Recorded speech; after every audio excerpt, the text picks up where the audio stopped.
آپ کو پتہ ہے وقت بہت تیزی سے گزرا، بہت تیزی سے گزرا، کچھ پتہ نہیں چل رہا دن کس ٹائم ہو رہا ہے، رات کس ٹائم ہو رہا ہے، ٹھیک ہے، بہت تیزی سے وقت گزر رہا ہے، اس چیز کا ٹائم ہی نہیں مل رہا، ٹھیک ہے۔ ابھی عید گزری ہے ریسنٹلی، ٹھیک ہے نا، عید کتنی جلدی گزری کچھ پتہ نہیں چلا۔ پہلے جب ٹائم ہوتا تھا عید پہ پتہ چلتا تھا، عید پہ سارے کزنس وغیرہ اکٹھے ہوتے تھے، رات دیر تک مطلب آپس میں اللہ گلا کرتے تھے، تفریح کرتے تھے۔ اب وہ دور رہا ہی نہیں، وہ ٹائم رہا ہی نہیں، پتہ ہی نہیں چلتا، سب اپنے اپنے گھروں میں موبائلوں کے ساتھ بیزی، ٹھیک ہے نا، اپنی اپنی لائف میں مصروف، کسی کو نہیں پتہ کیا ہو رہا ہے زندگی میں، ٹھیک ہے نا، ٹائم اتنی تیزی سے گزرا کوئی سمجھ نہیں آ رہی، ٹھیک ہے۔ اب عید کی بات کر لیں، عید کتنی جلدی گزری، کچھ پتہ نہیں چلا، کتنے ٹائم کتنے فاسٹلی عید گزر گئی۔ تو جو چاند رات تھی عید کی، جو پہلی رات ہوتی ہے اس سے ایک دن پہلے، چاند رات جس کو کہتے ہیں، تو اس میں یہی سین ہوا ہے، بازار سے رات کو واپس آئے ہوں، تقریباً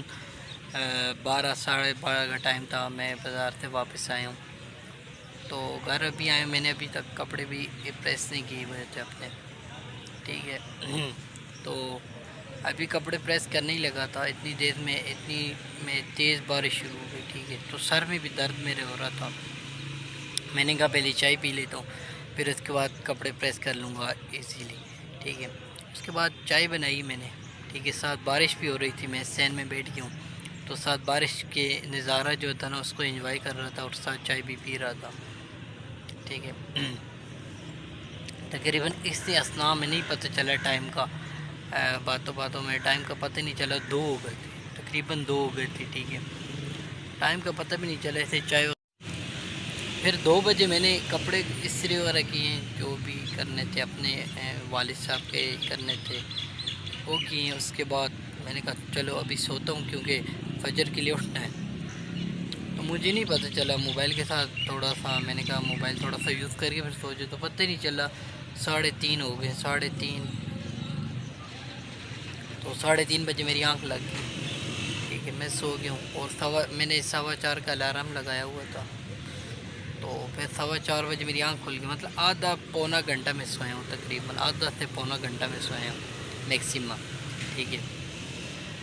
میں اٹھ گیا ہوں، اس کے بعد نہایا ہوں، کپڑے چینج کیے، فریش ہویا ہوں، نیو کپڑے پہنے، اس کے بعد نماز ہمارے پاس 6:30 بجے نماز تھی ادھر، ٹھیک ہے، تو پھر ادھر چلا گیا ہوں، کزن کو اپنے ساتھ لیا، کزن کہہ رہا تھا مجھے ساتھ لے کے جاؤ نماز کے لیے، تو اسے اپنے ساتھ لیا، اسے پھر جب بعد میں گیا ہوں تو پھر قربانی کا وہ جب کٹنگ شٹنگ ہو رہی تھی تو میں نے بھی ساتھ حصہ ڈالا، اس میں کٹنگ شٹنگ کرتا رہا ہوں،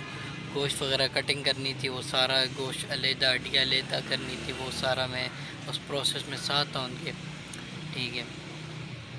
پہلے کلیجی بنی، کلیجی تو وہ کلیجی پھر گھر لے کے گیا، پھر دوبارہ آیا جب وہ گوشت تیار ہو گیا تھا بالکل، جب سب کے حصے بانٹ دیے تھے تو پھر میں ادھر آیا گوشت لینے، تو ادھر سے گوشت لیا تو گھر آ گئے، تقریباً 12 کے ٹائم ہم فری ہو گئے تھے، ہم گوشت لے کے گھر آ گئے تھے، ٹھیک ہے۔ اس کے بعد امی کو دیا، امی نے سارا اس کو جو بھی کیا حصے شتے بنائے، ٹھیک ہے، اس کو ڈیوائڈ کیا، ڈیوائڈ کرنے کے بعد ساتھ کھانا بھی تیار ہوا، بھوک بہت لگی ہوئی تھی ساتھ، ٹھیک ہے نا، بہت زیادہ بھوک لگی ہوئی تھی کیونکہ صبح ناشتہ بھی کوئی اتنا خاص نہیں کیا تھا،